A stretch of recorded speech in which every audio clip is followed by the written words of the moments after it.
गोविंद हरे मुरारी, हे नाथ नारायण वासुदेव, हे नाथ नारायण वासुदेव, हे नाथ नारायण वासुदेव, हे नाथ नारायण वासुदेव।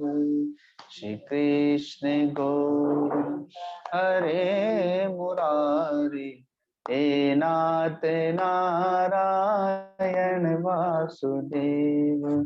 श्री कृष्ण गोविंद हरे मुरारी, हे नाथ नारायण वासुदेव। ओम। रहेगा पूरे सत्संग में ना? रहेंगे ना 1 घंटा? ठीक है। ओम ब्रह्मार्पणं ब्रह्म हवि ब्रह्माग्नो ब्रह्मणाहुतं ब्रह्मेव तेन गन्तव्यं ब्रह्म कर्म समाधिना। सहना भवतु सहनो भुनक्तु सह वीर्यं करवावहै तेजस्विनावधीतमस्तु मा विद्विषावहै। सर्वे भवन्तु सुखिनः सर्वे सन्तु निरामयः सर्वे भद्राणि पश्यन्तु मा कश्चित् दुःखभाग् भवेत्। ॐ पूर्णमदः पूर्णमिदं पूर्णात् पूर्णमुदच्यते पूर्णस्य पूर्णमादाय पूर्णमेवावशिष्यते। ओम शांति शांति शांति।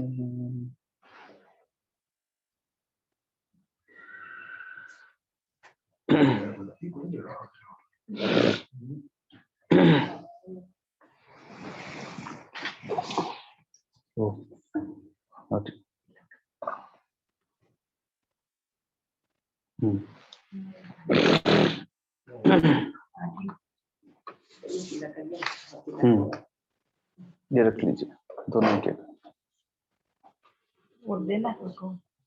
जो नए लोग हैं उनको दे दीजिए। हो गया अब बैठिए।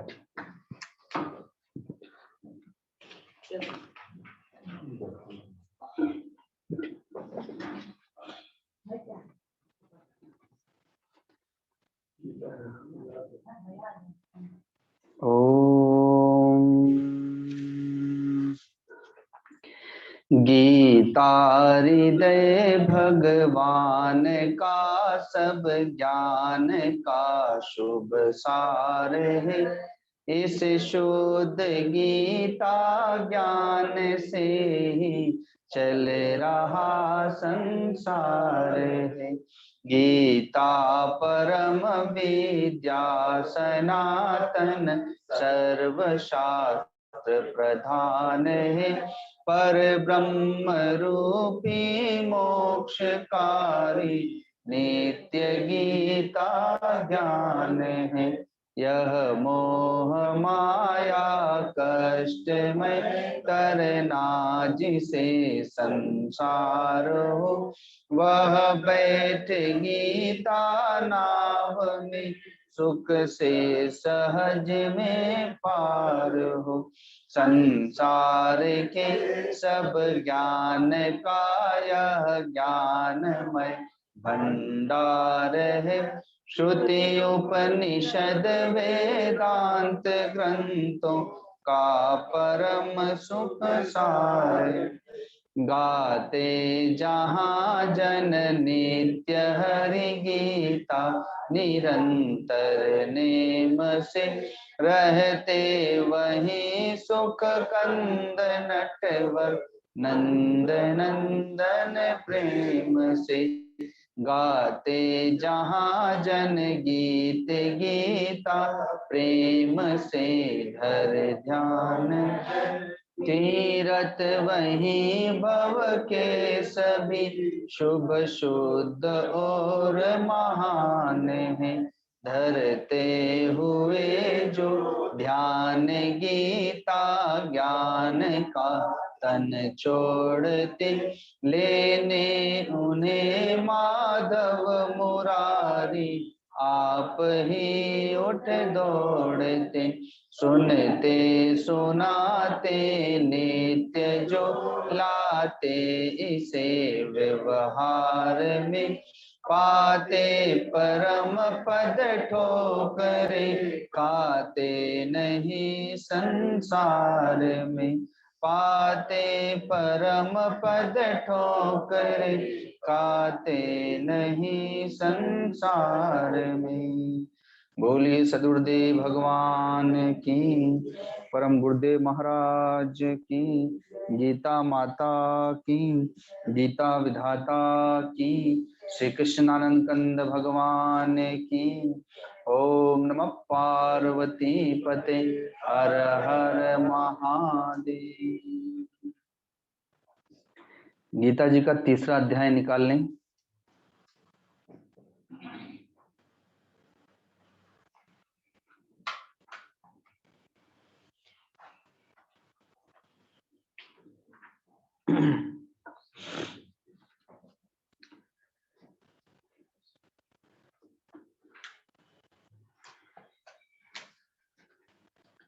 कल से रांची में भक्तों के यहाँ पर हम लोगों ने गीता जी के तीसरे अध्याय का सत्संग प्रारंभ किया। तो प्रथम 5 मंत्रों का सार यहाँ पर बताया गया है। जूम पे जुड़े भक्तगण तो आज से इस सत्संग में सम्मिलित हो रहे हैं, तो उनके लिए थोड़ा सा भूमिका बनाते हुए चलेंगे। कल यहाँ पर प्रथम अध्याय और द्वितीय अध्याय की भूमिका बना करके हम लोग तीसरे अध्याय में प्रवेश किए थे। तो तीसरे अध्याय कर्मयोग। जब महात्मा अर्जुन को भगवान ने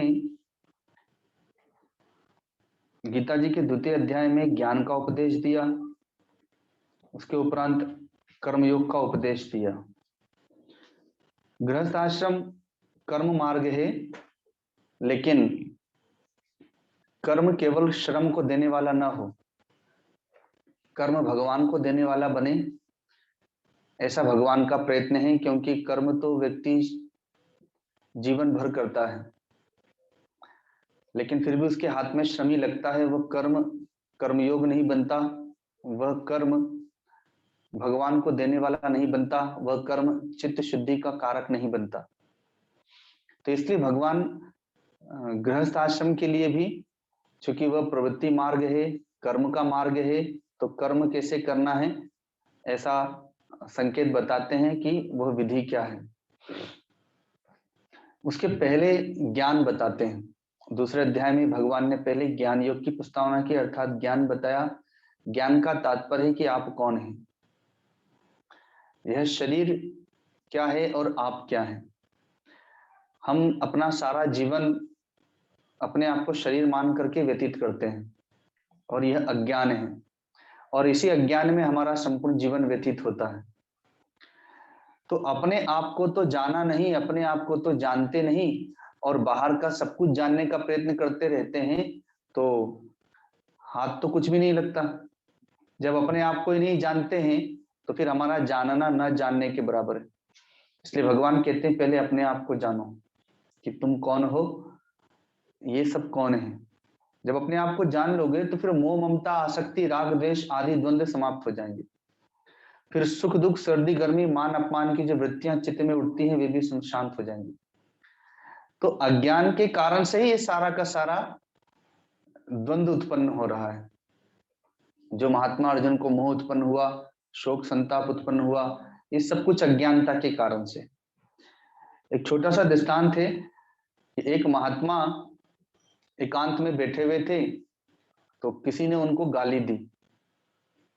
दूसरे जो जिसने गाली सुनी वह व्यक्ति इस महात्मा के पास में आया और कहता है कि स्वामी जी आपको बहुत गाली दे रहा है, अमुक व्यक्ति आपके बारे में बहुत चिल्ला चिल्ला करके गालियां दे रहा है, निंदा कर रहा है। तो संत ने कहा कि यदि वो शरीर को गाली दे रहा है तब तो ठीक ही कर रहा है, क्योंकि शरीर को तो मैं भी गालियां देता हूं, क्योंकि ये भजन नहीं करने देता, नींद आलस्य प्रमाद से भरा रहता है, और इसे भूख आदि भी लगी रहती है, खाने पीने के लिए तत्पर रहता है। ध्यान में बिठाओ तो घुटनों में दर्द हो जाता है, कमर में दर्द हो जाता है। तो शरीर को तो मैं भी भला बुरा कहता रहता हूँ। यदि वो शरीर को कह रहा है तब तो ठीक ही कह रहा है, और यदि मुझे कह रहा है अर्थात मुझे गाली दे रहा है, अर्थात आत्मा को, मैं तो आत्मा हूं, यदि मुझे गाली दे रहा है तो आत्मा, वह भी तो आत्मा ही है, तो आत्मा आत्मा को गाली कैसे दे सकता है? अर्थात वह तो अपने आप को ही फिर गाली दे रहा है, क्योंकि हम तो दो हैं नहीं। तो जो भक्त बताने के लिए आया था उसके भी चित्त का समाधान हो गया कि इसका मतलब है कि इनके पास तो गाली नहीं पहुंच रही है, वो केवल कहने वाला ही कह के चला जा रहा है। दूसरा है, भगवान बुद्ध के पास बहुत सारे भिक्षुक आते थे, तो एक बहुत बड़े परिवार का इकलौता पुत्र घर छोड़ करके चला आया। कुछ दिनों के बाद उसके माता पिता को पता चला, वे लोग भी वहां पर पहुंचे, तो भगवान बुद्ध को गालियां देने लगे कि आप तो सबको भिखारी बना देते हैं, भिक्षुक बना देते हैं, आपको तो मोह ममता आसक्ति है नहीं। हमारे पुत्र के वियोग में हमारी क्या हालत हो रही थी, और आपके पास ये बैठा हुआ है तो भिक्षुक बन गया है, भिखारी बना दिया, आपने क्या दिया इसको? ऐसे घंटों तक गालियां देते रहे, वे शमशान तो सुनते रहे। जब घंटा 1.5 घंटा हो गया, चुप हुए, तो भगवान बुद्ध ने कहा कि अब आपका हो गया हो तो मैं भी कुछ कहूं। तो थक तो गए थे बोलते बोलते, कहिए क्या कहना है। कहा कि जब हम किसी के यहाँ पर जाते हैं कोई वस्तु देने के लिए, और यदि वो वस्तु न ले तो फिर वो वस्तु किसके पास रहेगी? कहा जो देने गया उसी के पास। तो कहा अपने जो घंटे 1.5 घंटे से आलाप प्रलाप कर रहे हैं, तो मैंने उस पर ध्यान नहीं दिया, अर्थात मैंने उसे नहीं लिया, तो फिर ये किसके पास रहेगा? अर्थात ये तो आपका ही चित्त मेला करेगा। तो वैसे ही भगवान ज्ञान देते हैं कि आप कौन हैं। जब आप अपने आप को जान लेंगे तो फिर ये द्वंद्व उत्पन्न नहीं होंगे, और होंगे भी तो धीरे धीरे अपने आप शांत हो जाएंगे। ज्ञान के साथ फिर गृहस्थ आश्रम में कर्म करना, क्योंकि निर्द्वंद होकर कर्म करना है। मोह ममता आसक्ति से युक्त होकर कर्म करते हैं, फल की कामना से युक्त होकर के कर्म करते हैं, कर्म में आसक्त होकर के कर्म करते हैं कि वह सिद्ध हो ही जाए, तो फिर हम उससे बंध गए। अतः भगवान फिर द्वितीय अध्याय के द्वितीय चरण में कर्मयोग की प्रस्तावना करते हैं कि आपका अधिकार केवल कर्म करने में है। दो साधक वन प्रदेश में तपस्या कर रहे हैं, लगभग 1 किलोमीटर दूरी के अंतर्गत एक गुफा में है, तो एक पेड़ के नीचे है, वट वृक्ष के नीचे। और कुछ वर्ष बीत गए, आकाश मार्ग से देवर्षि नारद जी जा रहे थे, तो उन्होंने देखा कि भाई साधकगण तपस्या कर रहे हैं, तो चलो मिलते चलते हैं। पहले साधक के पास में आए, वह थोड़ी अधिक उम्र वाला था, वयस्क था, और 10-20 साल से तप कर रहा था। तो नारद जी को आते ही देखा तो उठ करके खड़ा हुआ, हाथ जोड़ करके, और नजदीक आए तो चरणों में साष्टांग दंडवत प्रणाम किया, निवेदन किया कि नारद जी आप तो सब लोगों में भ्रमण करते हैं, आपके लिए तो ब्रह्मा विष्णु महेश आदि सारे लोग खुले हैं, जब चाहे जहां आप चले जाते हैं। तो मेरी आपसे एक प्रार्थना है, विनती है कि जब आप वैकुंठ लोक में जाएं तो भगवान नारायण के पास जाके मेरा निवेदन कहें कि आपका एक भक्त है जो यहाँ पर तप कर रहा है और इतने वर्ष हो गए, तो कृपया आप बताएं कि आप कब दर्शन देंगे। नारद जी ने कहा ठीक है, मैं आपका निवेदन कर दूंगा। दूसरे भक्त के पास गए, तो उसने भी भली प्रकार से उनका स्वागत सत्कार किया, प्रणाम किया, आरती उतारी, और उनसे निवेदन किया कि नारद जी आप तो सर्वलोकों में भ्रमण करते रहते हैं, विचरण करते रहते हैं, मेरा एक निवेदन प्रभु के चरणों में समर्पित कीजिएगा। उनसे कहिएगा कि आपका एक बालक, एक भक्त टूटी फूटी साधना कर रहा है, और आपसे दर्शन की कृपा चाहता है, तो आप कब कृपा करेंगे? नारद जी ने कहा ठीक है, हम बता देंगे। नारद जी वहां से कुछ समय के उपरांत चले, कई लोगों में विचरण करते हुए वैकुंठ लोक पहुंचे। तो वैकुंठ लोक में जब गए तो वो दोनों साधकों की बातें याद आ गई, भगवान के पास उन्होंने निवेदन की।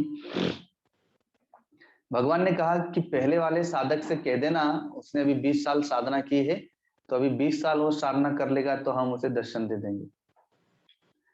दूसरे साधक के लिए कहा उससे जाकर के कहना कि जिस पेड़ के नीचे वो तप कर रहा है उस पेड़ में जितने पत्ते हैं उतने वर्ष और तपस्या करेगा तब उसे दर्शन देंगे। तो नारद जी अब कुछ प्रश्न तो कर नहीं सकते थे, क्योंकि अब भगवान ने जब कह दिया तो कह दिया।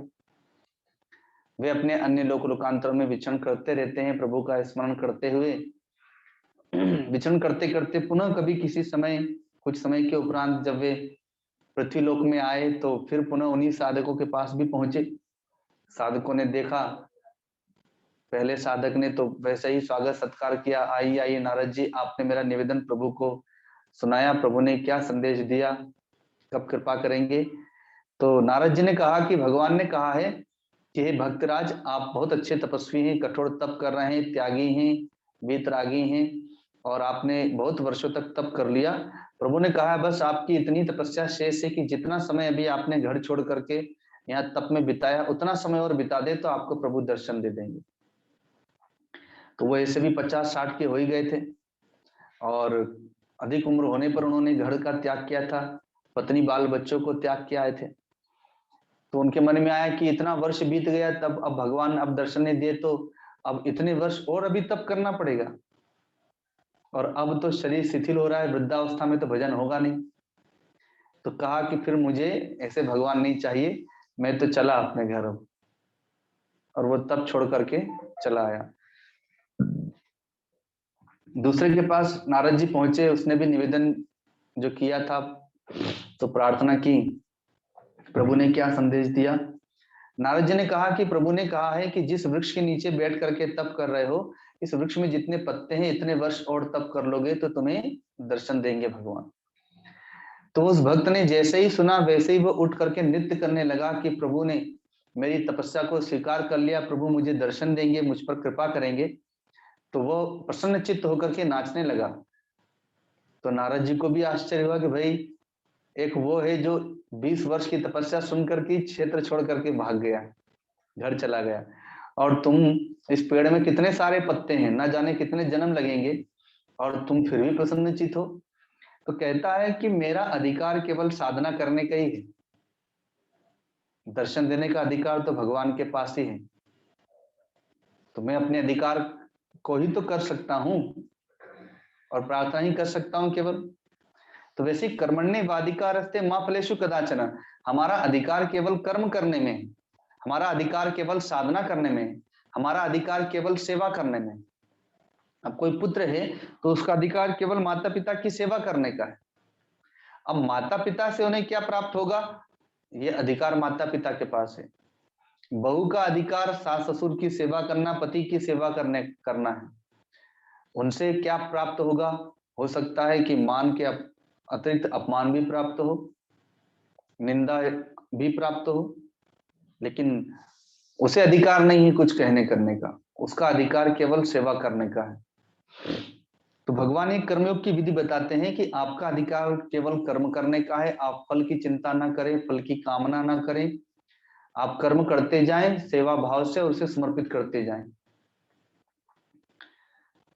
उसके उपरांत भगवान पुनः अंतिम चरण में ज्ञान योग की प्रशंसा की है।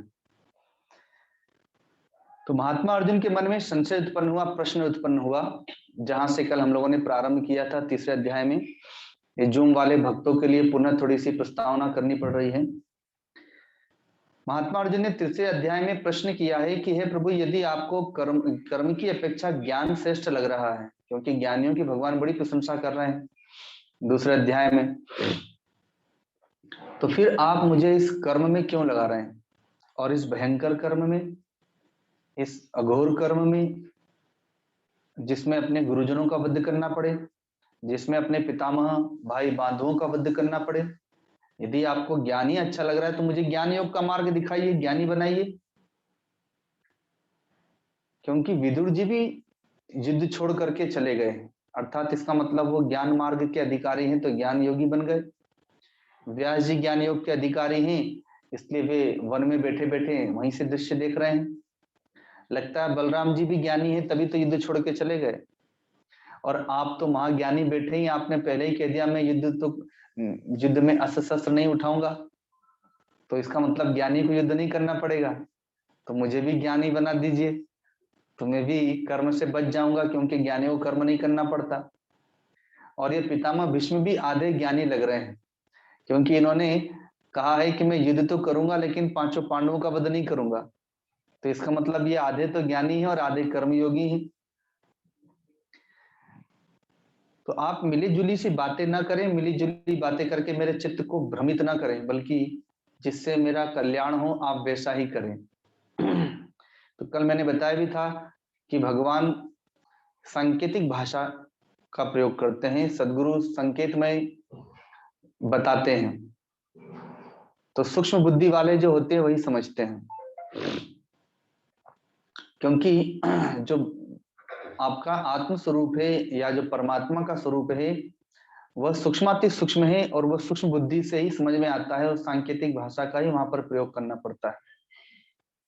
तो इसलिए भगवान सांकेतिक भाषा का प्रयोग करते हैं, तो महात्मा अर्जुन समझ नहीं पाए, इसलिए वे कहते हैं कि आप मिली जुली बातें करते हैं। अब मिली जुली बातें तो कोई दूत करता है, राजा के पास संदेश लेकर के कोई दूत आता है तो सांकेतिक भाषा बोलता है, और राजा ही समझता है केवल। सारे लोग सुनते अवश्य पर समझ में किसी को नहीं आता। विदुर जी ने सांकेतिक भाषा का प्रयोग किया जब दुर्योधन ने लाक्षागृह में जलाने की योजना बनाई पांडवों को, तो पांडवों को विदाई की जा रही है, पांडवों की मां कुंती और पांचों पांडव लाक्षागृह में भेजे जा रहे हैं। तो विदुर जी को पता चल गया कि वह जो मकान बनाया है, महल बनाया है, वो लाख का बनाया है और वो जल जाएगा, इसमें पांचों पांडव भी जल जाएंगे। लेकिन दुर्योधन और सारे लोग पांडवों को घेरे हुए हैं, तो स्पष्ट कैसे बताएं विदुर जी? तो विदुर जी ने सांकेतिक भाषा का प्रयोग किया। चलते चलते ही युधिष्ठिर से प्रश्न किया सबके सामने, दुर्योधन भी वही है। पूछा, अच्छा बताओ, जब जंगल में आग लगती है तो कौन सुरक्षित रहता है? तो युधिष्ठिर ने विचार करके बताया कि चाचा जी, उसमें तो चूहा सुरक्षित रहता है। कहा चूहा? कहा कैसे? कहा वो बिल में रहता है, बड़े बड़े हाथी आदि सब जल के नष्ट हो जाते हैं जंगल में, लेकिन चूहा बच जाता है क्योंकि वो अपनी गुफा में रहता है, शायद बिल में रहता है। कहा कि बस ठीक है, अपने बिल का ध्यान रखना। फिर अब दुर्योधन चक्कर में पड़ गया कि ये विदुर जी ने क्या कहा है, ये जंगल, ये आग, ये चूहा, वो सोच में ही है। और युधिष्ठिर अब रास्ते भर विचार करते जा रहे हैं कि चाचा जी ने कुछ संकेत किया है, तो अवश्य इसमें कुछ रहस्य है। ये जंगल, ये आग, ये चूहा, ये बिल, इसका क्या मतलब है? तो सच में वो संकेत को समझ गए, क्योंकि वो सूक्ष्म बुद्धि वाले थे, और दुर्योधन सूक्ष्म बुद्धि वाला नहीं था, इसलिए समझ नहीं पाया, और पांचों पांडव बच के निकल गए। तो वैसे ये संसार भी लाख का ही बना हुआ है, और इसमें सब जल रहे हैं। कोई किसी दुख से जल रहा है, कोई किसी दुख से जल रहा है, इसमें आग लगी हुई है संसार में। लेकिन जो चूहे के समान अपने बिल में रह रहा है, तो वो इस आग से बचा हुआ है। और वह बिल जो है वो सदगुरु के द्वारा ही बताया जाता है, अर्थात वहां सांकेतिक भाषा जो समझ लेता है तो वही बच पाता है। भगवान ने महात्मा अर्जुन के प्रश्न को समझा और उत्तर देते हुए कहते हैं कि हे अर्जुन, हे निष्पाप, इस लोक में मेरे द्वारा दो प्रकार की निष्ठा पहले से कही गई है। उनमें सांख्य योगियों की निष्ठा तो ज्ञान योग से, और योगियों की निष्ठा कर्म योग से होती है। तो एक तो गृहस्थ आश्रम है और एक संन्यास आश्रम। यद्यपि 4 आश्रम है, लेकिन अब 2 आश्रम रह गए। ब्रह्मचर्य आश्रम संन्यास आश्रम में विलीन हो गया। अब सन्यासी ही ब्रह्मचर्य का पालन करते हैं, और वानप्रस्थ आश्रम गृहस्थ आश्रम में विलीन हो गया। अब जितने बूढ़े बैठे हैं, कोई वानप्रस्थी तो होता नहीं है, और घर पे भी वानप्रस्थी जीवन नहीं जीते। वानप्रस्थ का तात्पर्य होता है वन में स्थित होना, तो कम से कम वानप्रस्थ आश्रम घर में भी जिए, अर्थात घर में ऐसे रहें जैसे वन में रह रहे हो। तो वन में ना बिजली मिलेगी, ना मोबाइल मिलेगा, ना टीवी मिलेगी, ना अखबार मिलेगा, ना वहां पर गप करने के लिए मित्र आदि लोग आदि मिलेंगे। तो वहां पर त्याग के साथ में और भजन करना है। तो वैसे ही घर में भी रह सकते हैं। वानप्रस्थ आश्रम को घर को ही वानप्रस्थ बना सकते हैं। तो भगवान कहते हैं दो आश्रम रह जाएंगे, इसलिए कहते हैं कि दो प्रकार के निष्ठा वाले हैं, एक प्रवृत्ति मार्ग वाले, एक निवृत्ति मार्ग वाले। तो निवृत्ति मार्ग अर्थात त्याग मार्ग, छोड़ने वाला मार्ग, और प्रवृत्ति मार्ग मतलब ग्रहण करने वाला मार्ग। एक भगवान के लिए सब कुछ त्याग करता जाता है, एक भगवान के लिए ग्रहण करता है। जैसे विवाह होता है तो धर्म पत्नी और धर्म पति कहलाता है, अर्थात उसने धर्म के लिए, धर्म ही भगवान है, धर्म के लिए पत्नी को स्वीकार किया, पत्नी ने धर्म के लिए पति को स्वीकार किया, धर्म के लिए मकान को स्वीकार किया, गृहस्थ धर्म को स्वीकार करने के लिए, धर्म के लिए उसने धन को स्वीकार किया कि इससे हमें धर्म का कार्य करना है, परिवार का पालन पोषण तो करना ही है। तो एक प्रवृत्ति मार्ग है। तो भगवान ने कहा दो प्रकार की निष्ठा पहले से ही है, ज्ञानियों की निष्ठा ज्ञान योग में, कर्मयोगियों की निष्ठा कर्म योग में होती है। इसलिए मैंने दो मार्ग बताए, अर्थात ज्ञान की बात भी बताई और कर्मयोग की बात भी बताई। अब जो जिस मार्ग वाला है वो अपने उसी मार्ग पर चलेगा। फिर कहते हैं कि मनुष्य कर्मों का आरंभ किए बिना निष्कर्मिता को प्राप्त नहीं होता, अर्थात कोई कर्म करेगा ही नहीं तो कर्म से मुक्त कैसे होगा। कर्म करना है कर्म से मुक्त होने के लिए, और हम कर्म करते हैं फल की कामना से युक्त होकर के।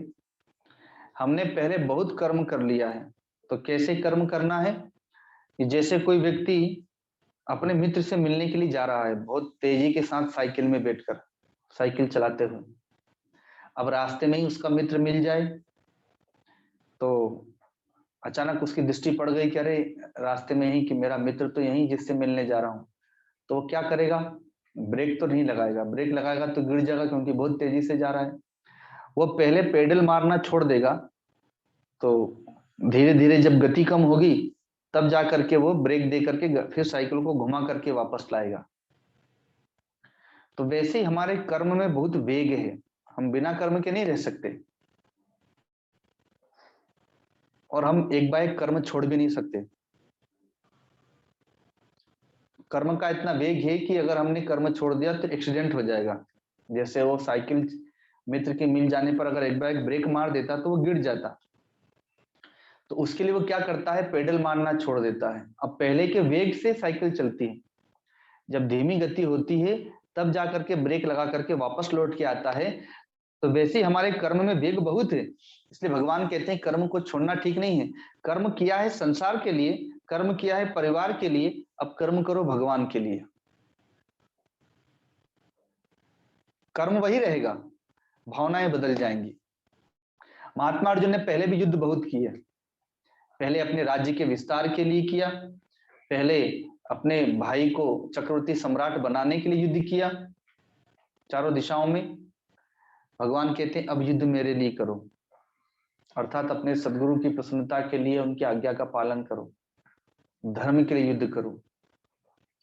तो यह तुम्हारी साधना बन जाएगी, यह युद्ध ही तुम्हारा यज्ञ होगा, तप होगा, दान होगा, जप होगा, व्रत होगा, ध्यान होगा, समाधि होगी। तो कहते हैं कि कोई भी मनुष्य बिना कर्म प्रारंभ किए कर्म से मुक्त नहीं हो सकता।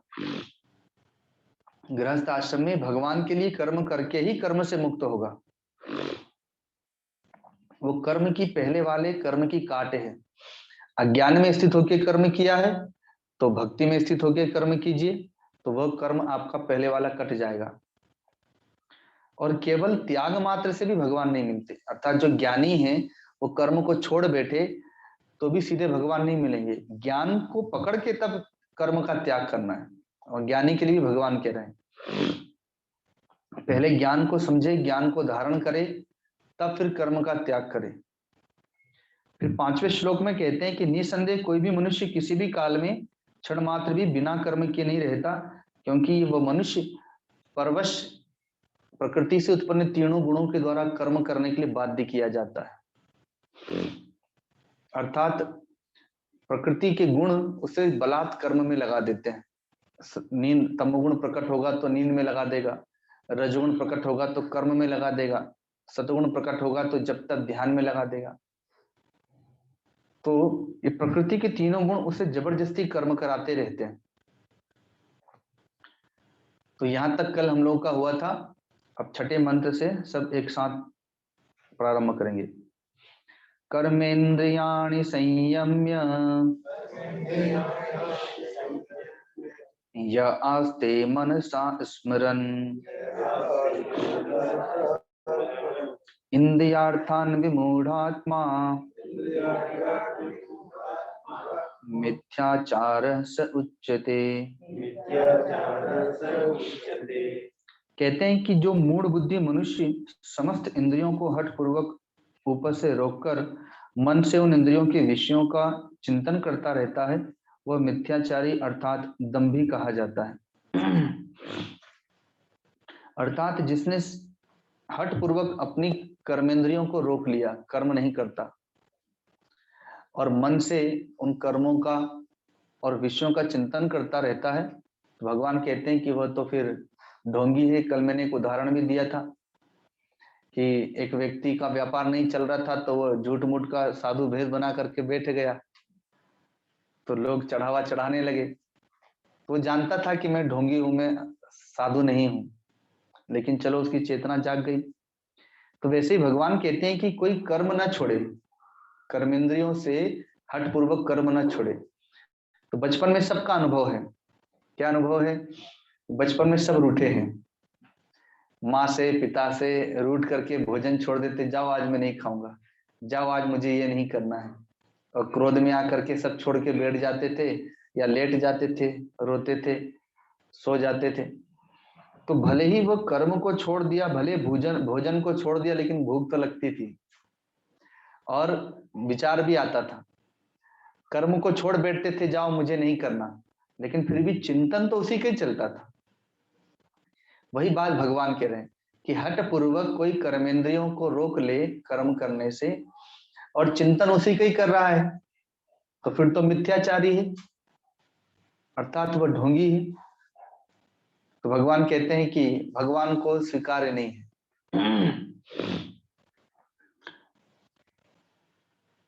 एक वन प्रदेश में एक महात्मा धुनी रमा रहे थे। धुनी रमाना जानते सुने होंगे आप लोग, आग जला करके और धुआं निकलता रहता है, वहीं वो ध्यान में बैठे रहते हैं, उसको धुनी रमाना कहते हैं। तो वन प्रदेश में गौ सेवक गाय चराने गए, तो जो ग्वाले होते हैं, किसी की तंबाकू खाने की आदत होती है, किसी की बीड़ी पीने की आदत होती है। तो लोगों को बीड़ी पीना थी, तो बीड़ी तो थी, लेकिन देखा माचिस खत्म हो गई। अब क्या करें, जंगल में माचिस कहाँ मिलेगी? तो कहा कह रहे यहाँ बाबा जी रहते हैं, देखो धुआं निकल रहा है, वहीं चलते, उनके पास अग्नि होगी। तो गए। तो बाबा जी ध्यान में बैठे हुए थे, धुनी रमा रहे थे। तो बीड़ी लेकर के लोग, दो तीन लोग बच्चे लोग थे, वो पहुंचे। तो बिना बाबा जी से पूछे तो कुटिया में प्रवेश कर नहीं सकते, तो आवाज लगाई, बाबा जी, बाबा जी। तो दो चार बार जब हुआ तो बाबा जी ने आंख खोली, भाई कौन ही आवाज दे रहा है? तो बाबा जी, आग मिलेगी, क्योंकि बीड़ी हाथ में ही थी उनके, तो दिखाते हुए कि बाबा जी आग मिलेगी। तो बाबा जी ने कहा जाओ जाओ भजन करने दो। समझ गए कि बीड़ी के लिए आग मांगने के लिए आए, अपना फिर वापस वो ध्यान में बैठ गए। अब बच्चे लोग उस समय तो चले गए, लेकिन अब बिना बीड़ी के मन ही न लगे, तो फिर थोड़ी देर में घूम फिर के आ गए, फिर आवाज देने लगे। दो चार बार आवाज दिए, तो बाबा जी ने फिर देखा, आप समझ तो गए थे ये वही लोग हैं। तो डांटते हुए कहा, तुम लोग को अभी समझाया तो समझ में नहीं आ रही, चलो भागो यहाँ से। बच्चे लोग फिर वहां से हट गए, सोचे क्या करे, बाबा जी तुम आग दे ही नहीं रहे हैं। ये अपना फिर ध्यान में बैठ गए। तो थोड़ी देर के बाद बच्चे लोग फिर घूम फिर करके आए कि अब कुछ भी हो, लेना तो पड़ेगा ही आग। तो फिर वापस वो लोग आकर के आवाज देने लगे। तो अब की बार बाबा जी को गुस्सा आया, और क्रोध में आकर के वो जलती हुई लकड़ी को, जिस जो लाल लाल हो रखी थी, क्योंकि वो तो धुआं दे रही थी, तो बस उसी लकड़ी को लेकर के दौड़ते हैं कि अभी तुम लोगों को अग्नि देता हूँ, आग देता हूँ। और भागने लगे पीछे से, तो बच्चे लोग भी भागने लगे। तो कहते हैं भागते हुए बच्चे कि बाबा जी अग्नि तो बहुत है, अभी आप में अग्नि बहुत है, अर्थात आपके भीतर क्रोध रूपी अग्नि बहुत है। तो शरीर बैठा है ध्यान में भगवान के, लेकिन मन बैठा है क्रोध में, तो भगवान कहते हैं कि ऐसा मिथ्याचारिता भगवान को स्वीकार्य नहीं है।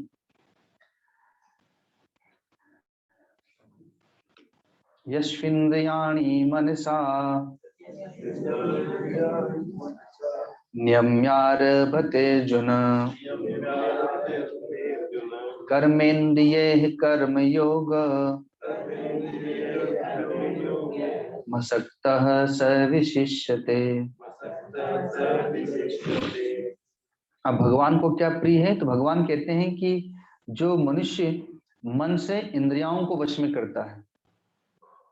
तो ध्यान देंगे 10 प्रकार की इंद्रियां हैं, 5 कर्मेंद्रियां और 5 ज्ञानेंद्रियां। जिनसे कर्म किया जाए वे कर्मेंद्रियां कहलाती हैं। हाथ पांव आंख नहीं, हाथ पांव गुदा शिश्न और वाणी, ये कर्मेंद्रियां हैं। ज्ञानेंद्रिया जिनसे विषयों का ज्ञान प्राप्त हो, आंख कान जिह्वा नाक और त्वचा, जिनसे विषयों का ज्ञान हो। तो ऊपर में जो कहा है कि जो इंद्रियाओं को हठपूर्वक रोक लेता है वो कर्मेंद्रियों के लिए, और नीचे में जो कह रहे हैं कि जो पुरुष मन से इंद्रियों को वश में करता है तो ज्ञानेंद्रियों के लिए, कि जो मन से ज्ञानेंद्रियों को वश में करके अनासक्त हुआ और समस्त इंद्रियों द्वारा कर्मयोग का आचरण करता है वही श्रेष्ठ है। अर्थात ज्ञानेंद्रियों को वश में करके कर्मेंद्रियों से कर्म करता है और वह भी अनासक्त होकर के, भगवान कहते हैं कि वही श्रेष्ठ है। तो कर्म तो करना है, लेकिन एक तो अनासक्त होकर के कर्म करना है, दूसरा ज्ञानेंद्रियों को वश में करके कर्म करना है।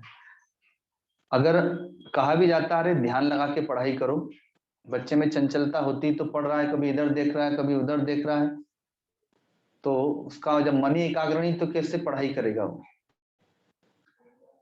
रोटी बनाते समय अगर रोटी जल जाती है तो सास समझ जाती है कि इसका ध्यान कहीं और है, तो कहती है अरे ध्यान से देखो। अगर सब्जी में नमक तेज हो गया, मिर्च तेज हो गया, तो पता चल जाता है कि मन एकाग्र नहीं था। तो प्रत्येक कर्म में ज्ञानेंद्रियों को वश में करके कर्मेंद्रियों से अनासक्त होकर के कर्म करेंगे तो कर्म आपका ऐसा होगा जो आपको बांधने वाला नहीं होगा। कर्म से आप मुक्त हो जाएंगे, और कर्म भी जो होना चाहिए, जैसा होना चाहिए वैसा ही कर्म भी होगा। जैसे उदाहरण दिया जाता है कि माताएं आज भी राजस्थान में या गांव में देखा जाता है। अभी हम लोग ब्रजमंडल 84 कोस की यात्रा पे जब थे तो लौट के आ रहे थे, जब अंतिम दिवस की यात्रा थी, तो माताएं मटके 3-3 लेकर के चल रही थी गांव में। एक मटका, उसके ऊपर दूसरा मटका, फिर उसके ऊपर तीसरा मटका। तो उदाहरण दिया जाता है कि जैसे माताएं 3-4 मटके सिर पे भी रख लेती, एक हाथ में, एक गोदी में बच्चे को भी लेकर के चलती, और साथ में सहेलियों से बातें भी करते हुए जाती। तो कितना सारा काम कर रही हो। इतना वजनदार 3-4 मटके सिर पर कि अगर हिल गया सिर तो सब मटके गिर जाएंगे। तो उसका संयम कितना सधा हुआ है कि वो मटकों को भी धारण करके रखी है, एक गोदी में छोटे बच्चे को भी लेकर के रखी है, और साथ में जो सहेलियां हैं उनसे बातें भी करती जा रही, गप करती जा रही है, जो भी अपना विषय है उस पर चर्चा करते हुए जा रही है, और मार्ग को देखते हुए भी जा रही है। पहले तो यहाँ तक घूंघट होता था, अब एक हाथ से उसी घूंघट को उठाते हुए और वह मार्ग को देखते हुए भी जा रही है। लेकिन उसका सारा ध्यान मटके के संयम पर ही रहता है, क्योंकि अगर उसे पता है कि थोड़ा भी इधर हुआ इधर उधर तो मटका गिर जाएगा, इसलिए एकाग्रता उसकी इतनी सधी हुई है कि वो सारा काम कर ले रही है।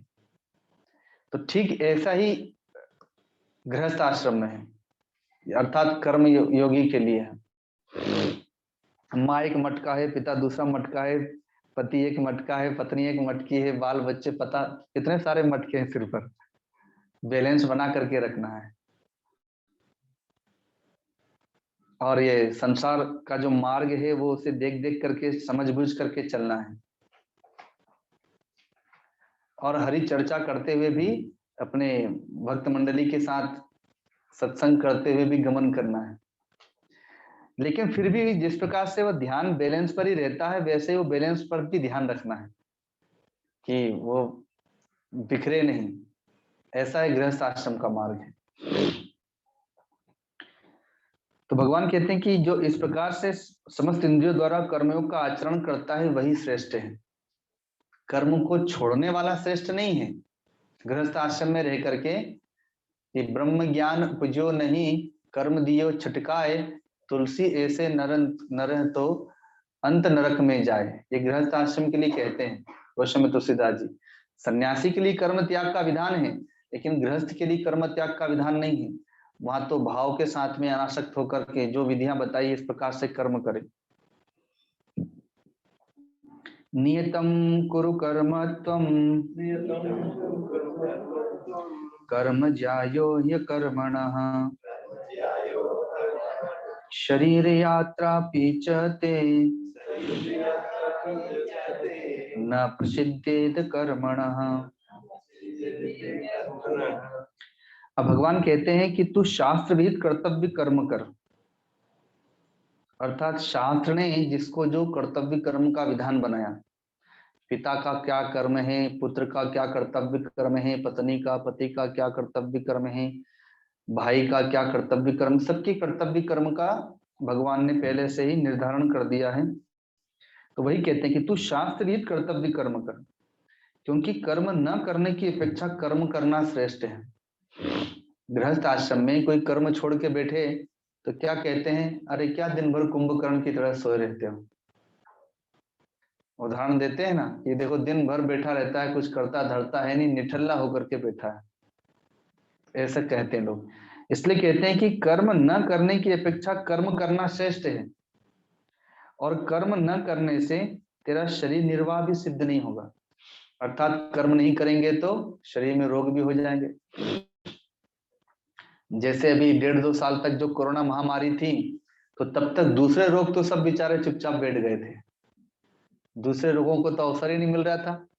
सर्दी जुकाम बुखार, blood pressure, sugar, dengue typhoid malaria, अब बल्कि सुनने में आ रहा है वापस डेंगू टाइफाइड आदि।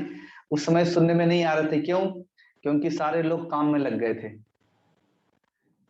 काम का तात्पर्य कि ज्यादातर तो घर में जो माताएं थी तो उनका तो रसोई 24 घंटे का चालू हो गया, ये बना दो ये खिला दो, घर में नौकर चाकर है नहीं तो अब तो अपने ही झाड़ू पोछा बर्तन सब करना है, तो सबके रोग अपने आप दूर होने लगे।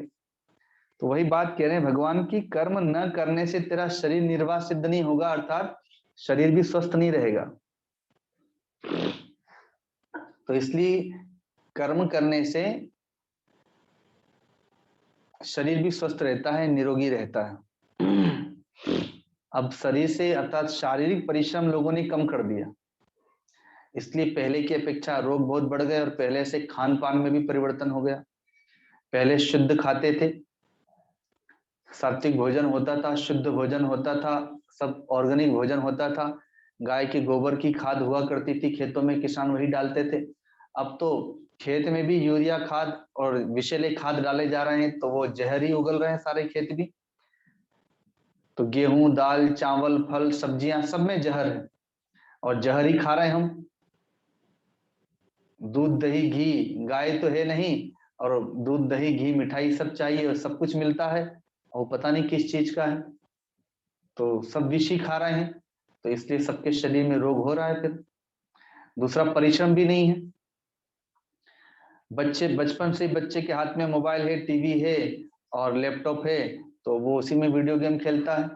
अन्यथा पहले बच्चे छोटी सी अवस्था से ही खेलना शुरू कर देते थे। तो जितना बच्चा स्वस्थ रहेगा, अर्थात जितना खेलेगा कूदेगा उतना ही वह स्वस्थ रहेगा, लेकिन अब वह सब कुछ खत्म होता चला जा रहा है। तो इसलिए उसको बाल्यावस्था से रोग होते जा रहे हैं, चश्मा लग रहा है, बाल पक रहे हैं, पेट खराब है, क्योंकि खान पान भी अब भारतीय भोजन छोड़ करके उनको विदेशी भोजन अच्छा लगने लग गया है, जो कि रोगमय है। चाउमीन है, बर्गर है, पिज्जा है, आदि आदि, ये सब इस प्रकार के आहार को करने लग गए जो राजसी और तामसी हैं। तो इसलिए फिर शारीरिक रोग होने लगे, कर्म को भी छोड़ दिया। तो वही बात भगवान कहते हैं कि कर्म न करने की अपेक्षा कर्म करना श्रेष्ठ है, और कर्म न करने से तेरा शरीर निर्वाह भी सिद्ध नहीं होगा। यज्ञार्थात् कर्मणोऽन्यत्र लोकोऽयं कर्म बन्धनः तदर्थं कर्म कौन्तेय मुक्त संगः समाचर। यज्ञ के निमित्त किए जाने वाले कर्मों से अतिरिक्त दूसरे कर्मों में लगा हुआ ही यह मनुष्य समुदाय कर्मों से बंधता है। इसलिए है अर्जुन, तो आसक्ति से रहित होकर उस यज्ञ के निमित्त ही भली भांति कर्तव्य कर्म कर। यज्ञ का तात्पर्य है परमात्मा के निमित्त। परमात्मा के निमित्त किए जाने वाला कोई भी कर्म मनुष्य को नहीं बांधता। उसके अतिरिक्त जितने भी कर्म हैं सब मनुष्य को बांधते हैं, कर्म के बंधन में सब बन जाते हैं। सदगुरु की आज्ञा से किए जाने वाला कर्म यज्ञ कहलाता है। भगवान के लिए किए जाने वाला कर्म यज्ञ कहलाता है। संसार के लिए, विषय के लिए किए जाने वाला कर्म बंधन को देने वाला है, लेकिन सदगुरु के लिए या भगवान के लिए किए जाने वाला कोई भी कर्म बंधन कारक नहीं होता, बल्कि वह यज्ञ बन जाता है, तप बन जाता है, पूजा बन जाता है, ध्यान बन जाता है। भगवान परशुराम जी के सदगुरु भगवान शंकर हैं। उनसे अस्त्र विद्या सीख करके वे और उनसे दिव्य फरसा प्राप्त करके अपने घर लौट करके आए। जमदग्नि ऋषि और रेणुका माँ उनके माता पिता हैं। जैसे ही वे आते हैं तो जमदग्नि ऋषि ने कह दिया कि हे परशुराम, हे राम, तुम जो ये परशु को धारण किए हो, जिस फरसे को प्राप्त करके आए हो, तो मेरी आज्ञा है कि इस फरसे से अपनी माँ का वध कर दो। इससे अपराध हो गया है और मैंने अपने सारे पुत्रों से कहा पर मेरी कोई बात नहीं सुन रहा। यदि तुम मुझे प्रसन्न करना चाहते हो तो इसका वध कर दो। तो माँ का वध करना तो महापाप है, लेकिन भगवान परशुराम जी अपने पिता को जानते हैं कि वे ब्रह्म ज्ञानी हैं, आत्मज्ञानी हैं, ऋषि हैं और मेरे सदगुरु भी हैं, अर्थात गुरु तुल्य हैं। तो उनकी शक्ति सामर्थ्य को वे जानते हैं। तो गुरु की आज्ञा स्वीकार करके कि ये मेरे गुरु हैं, ऐसा मान करके उन्होंने उसी समय अपने फरसे से माँ का वध कर दिया। तो पिताजी बड़े प्रसन्न हो गए। जमदग्नि ऋषि कहा कि तुमने मेरी आज्ञा का पालन किया, मैं तुमसे बड़ा प्रसन्न हूं, मांगो क्या वरदान मांगते हो। कहा मैं यही वरदान मांगता हूं कि मेरी माँ को पुनः जीवन दान दे दें, और मैंने इनका वध किया है ये इनको पता नहीं चलना चाहिए, स्मृति से निकल जाए। तो दोनों काम कर लिया उन्होंने, पिता की आज्ञा का पालन भी कर लिया और माँ का पुनः जीवन दान भी मांग लिया उन्होंने। तो उनके लिए वही यज्ञ बन गया। भगवान की आज्ञा से महात्मा अर्जुन ने पितामह भीष्म का वध किया, अर्थात उन पर बाणों की वर्षा की, लेकिन वही उनके लिए यज्ञ बन गया। भगवान की आज्ञा से भीमसेन ने दुर्योधन का वध किया, जांघों को तोड़ दिया, लेकिन वही उनके लिए यज्ञ बन गया। तो वैसे ही भगवान के निमित्त किए जाने वाला कर्म वह यज्ञ है, वह बांधने वाला नहीं है। लेकिन जब हम अपने स्वार्थ के लिए कर्म करते हैं, विषय के लिए कर्म करते हैं, तो हम उस कर्म से बंधते चले जाते हैं। इसलिए भगवान कहते हैं कि यज्ञ के निमित्त किए जाने वाले कर्म के अतिरिक्त दूसरे कर्म में लगा हुआ मनुष्य ही बंधता है। अतः यज्ञ के निमित्त कर्म करे, आसक्ति से रहित होकर के कर्म करे। सहयज्ञ प्रजा श्रेष्ठा पुरोवाच प्रजापति अनेन प्रशविष्यध्व मेषवस्तिष्ठ कामधुक्। अब भगवान सृष्टि की उत्पत्ति के माध्यम से बता रहे हैं, उत्पत्ति प्रकरण के माध्यम से।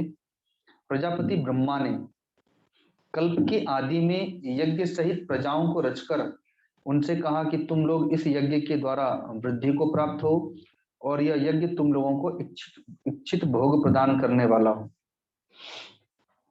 तो ध्यान से समझेंगे, यज्ञ क्या है, प्रजा क्या है।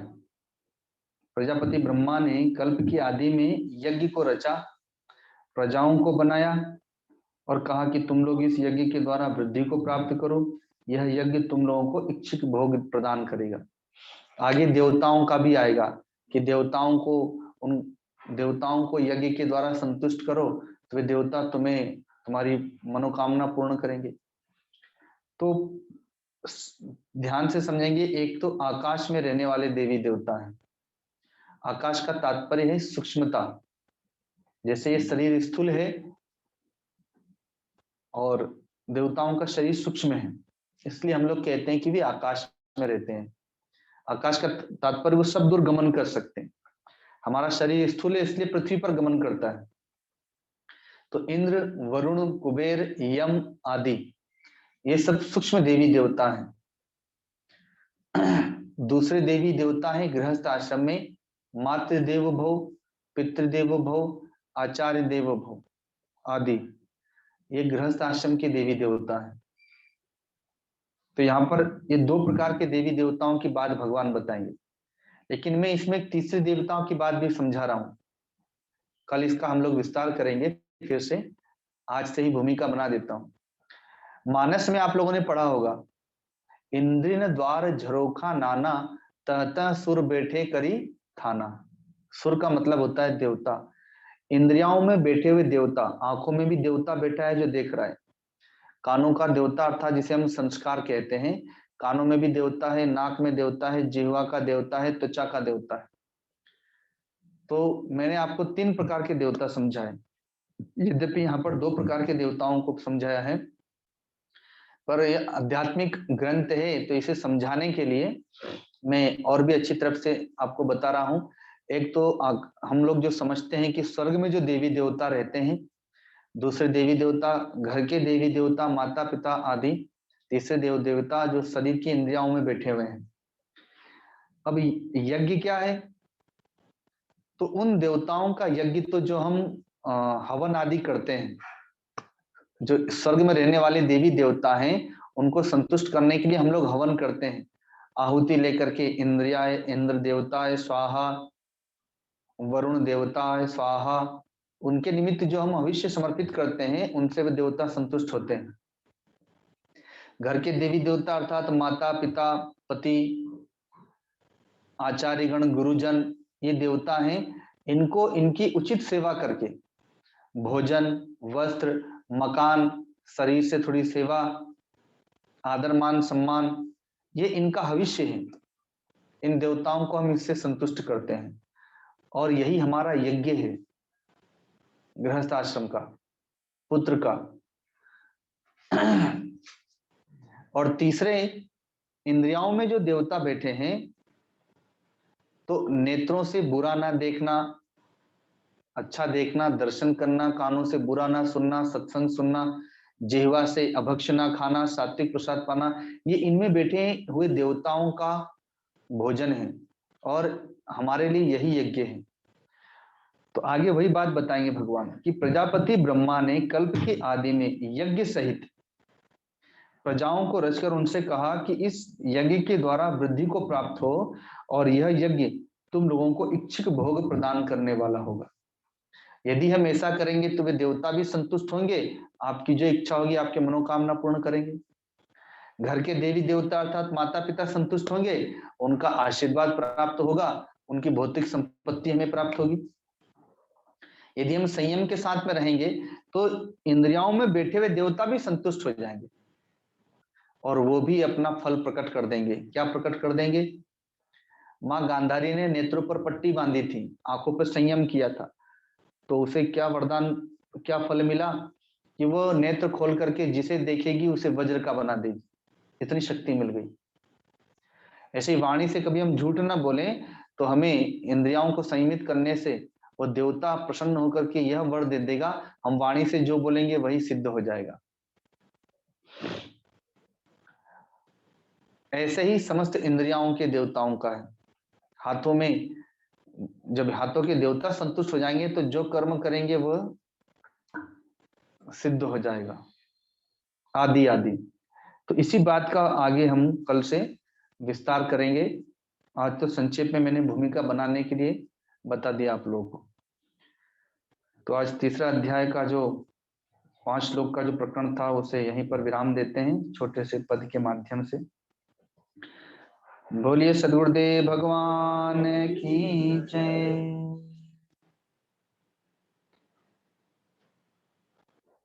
शरण गीता की लो प्यारे, अगर मुक्ति को पाना है। शरण गीता की लो प्यारे, अगर मुक्ति को पाना है। मिलो रे के बट कन्हैया से, अगर उस पार जाना है। मिलो रे के बट कन्हैया से, अगर उस पार जाना। शरण गीता की लो प्यारे, अगर मुक्ति को पाना है। शरण गीता की लो प्यारे, अगर मुक्ति को पाना है। करो नित पाठ गीता का, जपो नित नाम माधव का। करो नित पाठ गीता का, जपो नित नाम माधव का। जपो नित नाम माधव का। जपो नित नाम माधव का। करो नित ध्यान केशव का। करो नित ध्यान केशव का, अगर जीवन बनाना है। शरण गीता की लो प्यारे, अगर मुक्ति को पाना। तुम्हें यम राज के भय से यही गीता बचाएगी। तुम्हें यम राज के भय से यही गीता बचाएगी। यही गीता बचाएगी। कुटुंब परिवार सुत दारा, कुटुंब परिवार सुत दारा, न कोई काम आना है। शरण गीता की लो प्यारे, अगर उस पार जाना है। तुम्हारे स्वार्थी साथी साथ सब छोड़ जाएंगे। तुम्हारे स्वार्थी साथी साथ सब छोड़ जाएंगे। साथ सब छोड़ जाएं, मगर यह ज्ञान गीता का, मगर यह ज्ञान गीता का तुम्हारे साथ जाना है। शरण गीता की लो प्यारे, अगर मुक्ति को पाना। न बन भिक्षु न कर भिक्षा, न इच्छा रख विषय सुख की, न बन भिक्षु न कर भिक्षा न इच्छा, रख विषय सुख की न इच्छा, रख विषय सुख की।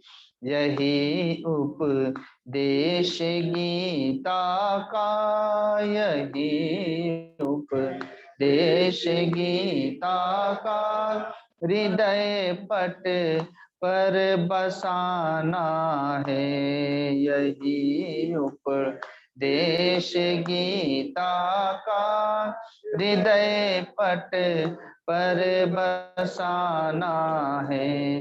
शरण गीता की लो प्यारे, अगर मुक्ति को पाना है। मिलो रे के बट कन्हैया से, अगर उस पार जाना है। शरण गीता की लो प्यारे, अगर मुक्ति को पाना है, अगर उस पार जाना है, अगर जीवन बनाना है। बोलिए सदगुरुदेव भगवान, परम गुरुदेव महाराज की, गीता माता की, गीता विधाता की, आनंद कंद भगवान की। ओम नमः पार्वती पते हर हर महादेव। दिसंबर में 7 दिसंबर से 13 दिसंबर तक सासाराम बिहार में वेदाश्रम पर श्रीमद् भागवत कथा का आयोजन होने जा रहा है, जो जूम पर सभी भक्त लोग उसे श्रवण कर पाएंगे।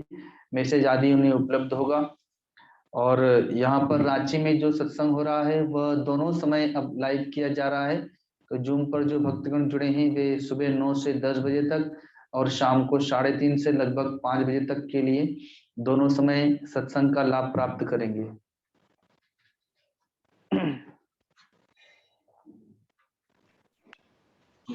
आप सबको अनम्यूट कर दिया गया है, आप सब प्रणाम कर सकते हैं। प्रणाम प्रणाम गुरुदेव।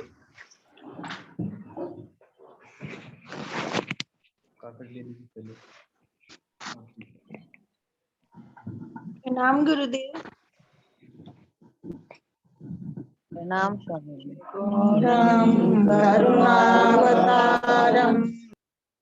शिल्पा जी जयकारा लगाएं। जी बोलिए सदगुरुदेव भगवान की जय, आनंद कंद भगवान की जय, गंगा मैया की जय, गौ माता की जय, गीता माता की जय, श्री आनंदेश्वर महादेव की जय, आज के आनंद की जय।